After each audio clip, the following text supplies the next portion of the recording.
eastern Morocco. In this episode, we are going to talk about coronavirus. What is coronavirus? How can we protect ourselves from coronavirus? And how countries are dealing with this dangerous virus?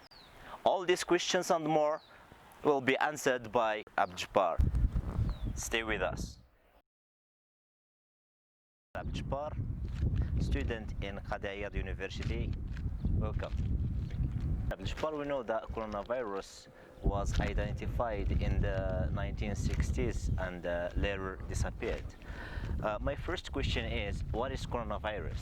Coronavirus is like the other viruses which were discovered, like MERS, Middle Eastern Respiratory Syndrome, and SARS, and it was discovered in the late December 2019, and the Chinese authorities were not able to identify the virus because it was different from the other viruses which they saw.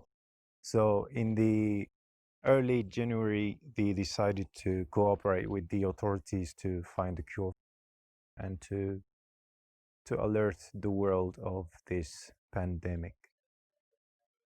So it is a virus that attacks the respiratory system, the lungs. Yes. Abdjbar, I have an information here said that the market in Wuhan city in the China was the cause of the breakout and played a huge role in the increase of the COVID-19 pandemic globally, and it was closed on the 1st of January after so many cases were detected from there. What can you say about that? It's the source and the first place in which the pandemic started. So when people got back to their countries, they got in contact with other people, not knowing that they had carried the virus with them. So that's why it spread all over the world. People from America, people from Europe, people from Africa, and people from China. It was also affected. Yes, so all over the world is affected because people are in contact, and right now the world is like a small place. Thank you, Mr. Abdjbar. So I want to ask you, what do you think about coronavirus? And there are a lot of people think that coronavirus is just a lie. They don't, they believe that it's not a true virus. So what can you tell them? Well, it's like the prophets in the early centuries. They were trying to tell people that God exists, and they were not believing it. And they said, "Can you show us God?" And it's like this example applies to people right now. You tell them that the virus exists, they tell you, "Show us the virus." And the only solution for them to believe is to take them to the hospitals and maybe to inject them with some virus so that they try to taste the feeling of having a virus and having a respiratory syndrome. So they need to try. Mr. Abdjbar, what do you think about the future of Morocco will be when this virus disappears? Well, the future of Morocco is going to be what people focus on, because every moment of our lives we make decisions, what to focus on, what does this mean, what to do. And I think if, as Moroccans or as people of this universe, if we want to blame the virus for all the bad things that it has caused, maybe we need to blame it also for all the good things that it has caused. In Morocco, like the doctors said, like they have invented a respiratory device. The thing was, they didn't believe in themselves. They believed that all the devices can come from all around the globe, but we are not able to invent something. And they have discovered that their belief was not true, that they have discovered and invented a respiratory device.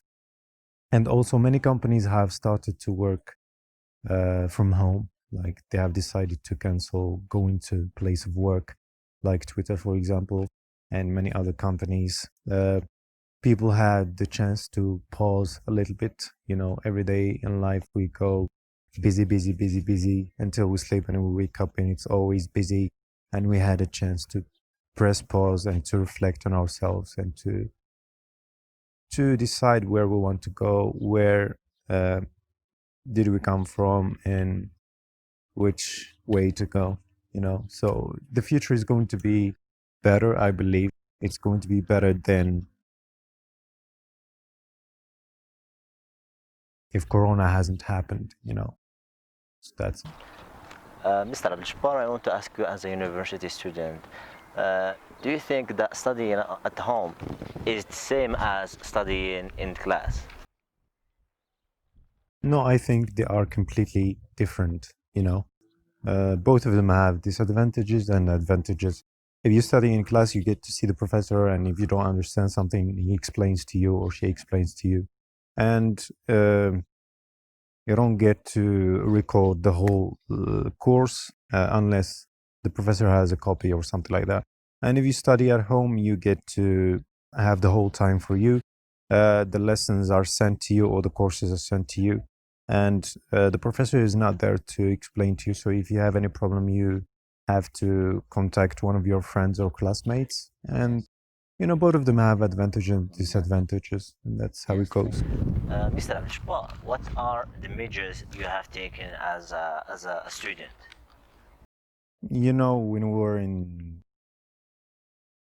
When we were studying in Marrakesh, we had taken some measures. So, as students, we don't get to go out as much. We go out, we put the mask on, and we go and buy what we need, and we come back home. And we had to stay there for almost 3 months. The shop is near where we were staying, so it was easy to ask. You get out, you buy what you want, you get back. That's how it went before coming back home. And then at home now we wear masks, and we don't get um, to socialize with people so much. We still keeping the distance, although we are in safe area. Mr. Abdul before ending this video, I would like you to give some advices to students or to people generally. Some simple measures like the face mask. So you put it when you go out, and you put it when you are in contact with other people, and keeping your hands clean. Have some, Thank you. and staying away from people, giving them some distance, not always in their faces. So stay safe and keep clean. And that's how it goes. Simple measures for keeping us safe. So we need to not take this for granted. Thank you, Mr. Abdul Most welcome. Ladies and gentlemen, this is for this episode. See you in the next episode.